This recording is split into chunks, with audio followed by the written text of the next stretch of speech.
Hello everyone, this is Theeba Jenifer from Department of Commerce, Ms.A.Theeba College, and today we will be discussing the meaning, definition and legal rules of consideration.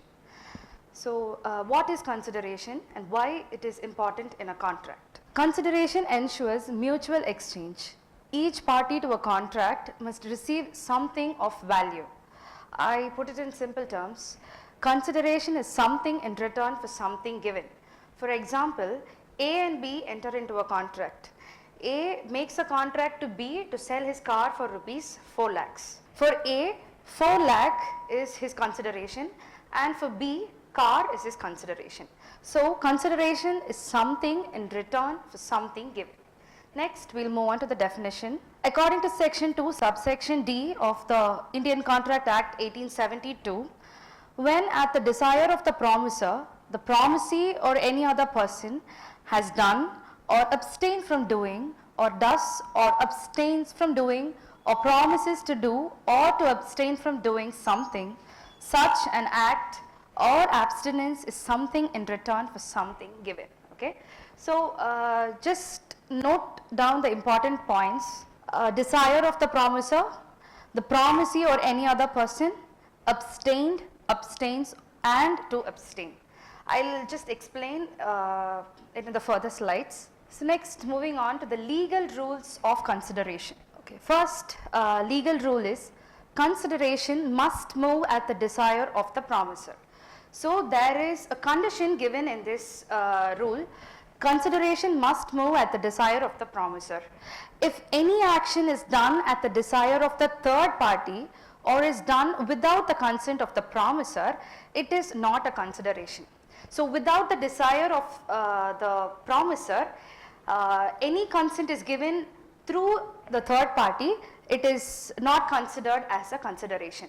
For example, there are three parties in a contract: a collector, a contractor and a shopkeeper. So, a contractor has spent certain sum of money on constructing a market at the desire of the promisor. Promisor here is a collector and the promisee here is the contractor. Okay? Now, the third person, the shopkeeper, has promised the contractor that he will pay some commission if the contractor sells an article to him. So, when he does the same, when the contractor does the same and the shopkeeper fails to pay him the commission. So, what the contractor does is he went and filed a suit against the shopkeeper, and after that the shopkeeper, so when the contractor went and filed a case, his case was not accepted at the court. Why? Because the consideration can only come at the desire of the promisor and not any other person. Okay? So, this is the first rule. Consideration must move at the desire of the promisor and not any other person. Okay? So, now we will move on to the second rule. Consideration may move from the promisee or any other person. In the first rule we saw a condition. Now, in this rule we saw an option. Consider may move from the promisee or any other person. Okay? There is an option here. It is not necessary that the consideration is from the promisee. It may come from any other person. Again, I will give you an example.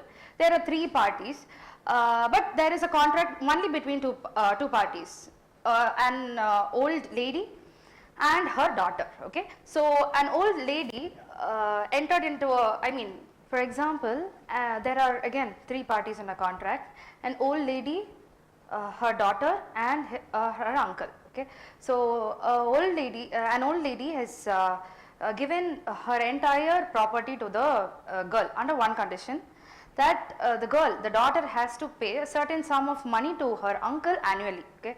So she agreed to that. For example, there are three parties in a contract: an old lady, a girl and her uncle. Okay? So, an old lady has transferred her entire property to the girl under one condition. The girl has to send, that is the daughter has to send a certain sum of money to her uncle annually. She also agreed to it, but later she stopped giving a certain sum of money annually to her uncle, and she also filed a case against her uncle, like this contract was not between myself and uncle. Okay, so and the court's case got rejected. Why? Because the consideration was an indirect consideration from the old lady. Okay, so the consideration may move from the promisee or any other person.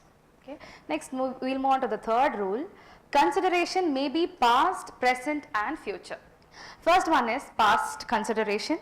It is one which takes place and is completed before the promise is made. For example, now we will move on to the third rule.